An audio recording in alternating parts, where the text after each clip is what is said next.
Thanks for watching. Don't forget to like, comment, share and subscribe to Mufti Tariq Masood, famous scholar. کسی نے کہا ہے میرے والد صاحب کا انتقال ہو گیا ہے، کیا ہم ان کے نام کی قربانی کر سکتے ہیں؟ اس پر کیا طریقہ کار ہوگا؟ جی بالکل کر سکتے ہیں. نبی صلی اللہ علیہ وسلم نے 2 مینڈے ذبح کی، ایک اپنی طرف سے اور ایک امت کی طرف سے. اور آپ نے ایک دفعہ ایسا بھی کیا کہ ایک قربانی اپنی طرف سے اور ایک ان کی طرف سے جو قربانی نہیں کر سکے.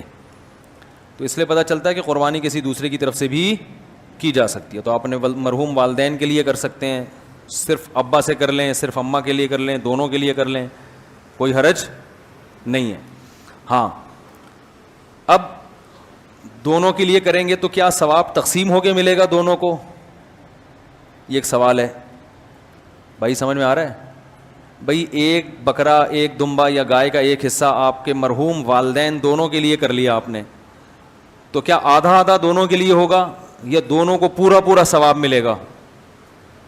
اس میں علماء کی 2 رائے ہیں، کیونکہ اس کے بارے میں قرآن و سنت خاموش ہیں.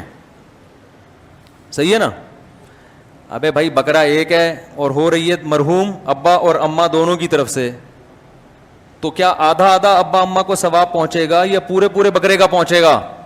سوال سمجھ میں آئے گا تو پھر جواب سمجھ میں آئے گا نا. تو اس میں علماء کی 2 رائے ہیں، کیونکہ قرآن و حدیث جہاں واضح نہیں ہو تو پھر اجتہاد ہوتا ہے نا. تو بعض جی نہیں، مرحوم میں زیادہ کے لیے بھی ہو سکتا ہے. زندہ میں تو ایک کے لیے ہی ہوگا، جو مرحومین ہیں ان میں پوری امت کے لیے جب نبی نے کر لیا تو نا تو آپ بھی پوری امت کے لیے بھی کر سکتے ہیں. اصل میں ہوتا وہ آپ ہی کی طرف سے ہے، تو آپ چونکہ ایک ہیں تو آپ ایک ہی بکرا کریں گے، لیکن اس کا ثواب پہنچایا جاتا ہے زیادہ لوگوں کو. تو وہ 2 کے لیے بھی ہو سکتا ہے، 10 کے لیے بھی ہو سکتا ہے، پوری امت کے لیے بھی ہو سکتا ہے، وہ زندوں کے لیے بھی ہو سکتا ہے، لیکن وہ ہوگا پھر آپ کے لیے. لیکن جب آپ قربانی 2 کی طرف 2 زندوں کے لیے کر رہے ہوتے ہیں پھر وہ دونوں کے لیے الگ الگ ہو رہی ہوتی ہے، اس میں ایک میں 2 آدمی شریک نہیں ہو سکتے. لیکن صرف ثواب پہنچانے کی حد تک جہاں تک بات ہے تو ثواب پہنچانے میں تو 10 کو پہنچا دیں آپ.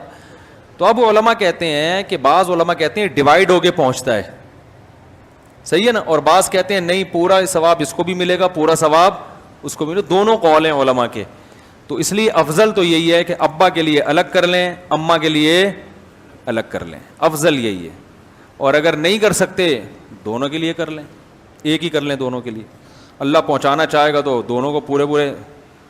مفتی طارق مسعود صاحب کے بیانات سننے کے لیے youtube.com/مفتی طارق مسعود کو سبسکرائب کریں.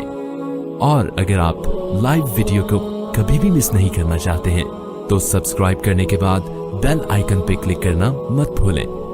جزاک اللہ.